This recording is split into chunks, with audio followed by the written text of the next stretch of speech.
So, what if the funniest jokes aren't just jokes? What if they're actually a form of translation? That's what we're digging into today. We're looking at the comedic genius of Trevor Noah to figure out the method, the secret sauce, really, that he uses to decode the entire world for all of us. Okay, so to really get how Trevor Noah sees the world, we first have to understand how the world saw him.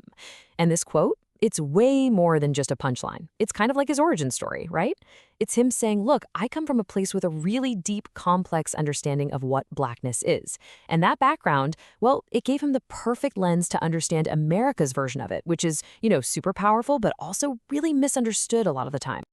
And right there, that's it. That's the key to his whole comedic philosophy.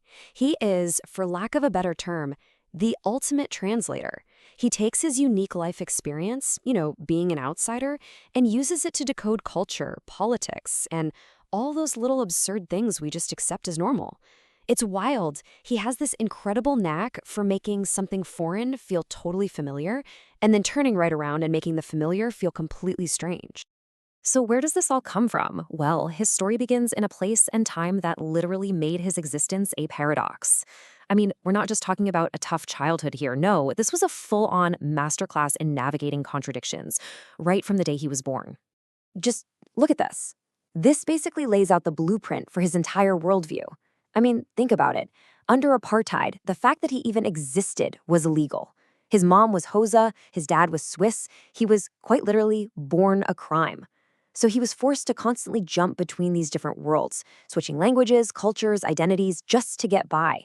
And that skill, that thing he did just to survive, well, that became his comedic superpower. And this is what the other kids called him, the daywalker. Crazy, right? He wasn't seen as black, he wasn't seen as white. In South Africa, the label was colored. He was an outsider to everyone. But that unique position, man, it gave him the perfect vantage point.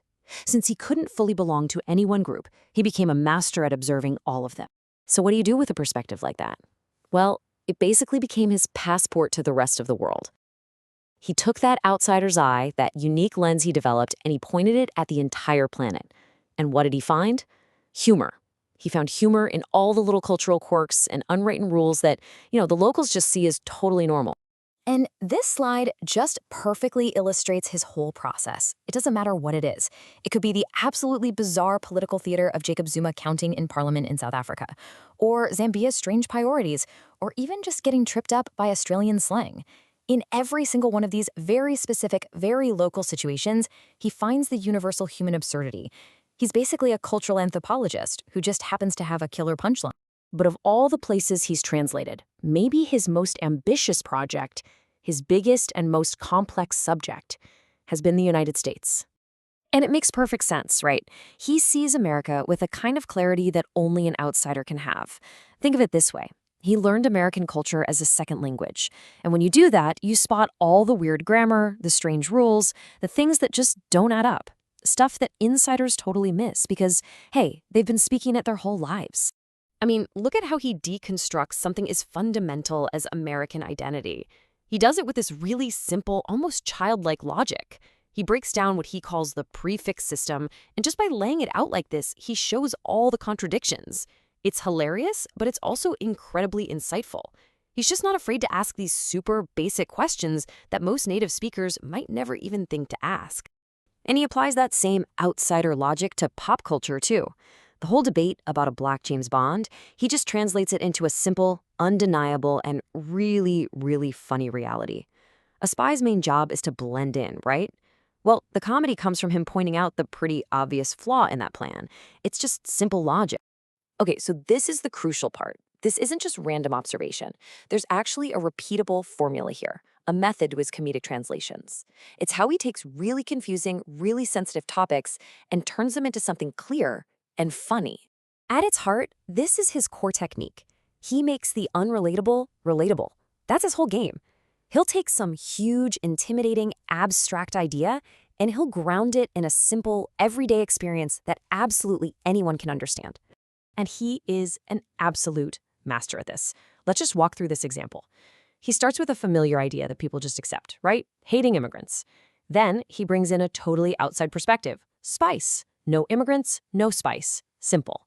And then he just follows that logic to its hilarious conclusion. A lack of spice is what made people sail off the edge of the world in the first place. The logic isn't just funny, it's basically airtight. And by doing that, he makes his point way more powerfully than any political debate ever could. And that's really why his comedy works everywhere, all over the world. It's not just about the laugh. It's about that aha moment you get right after the laugh.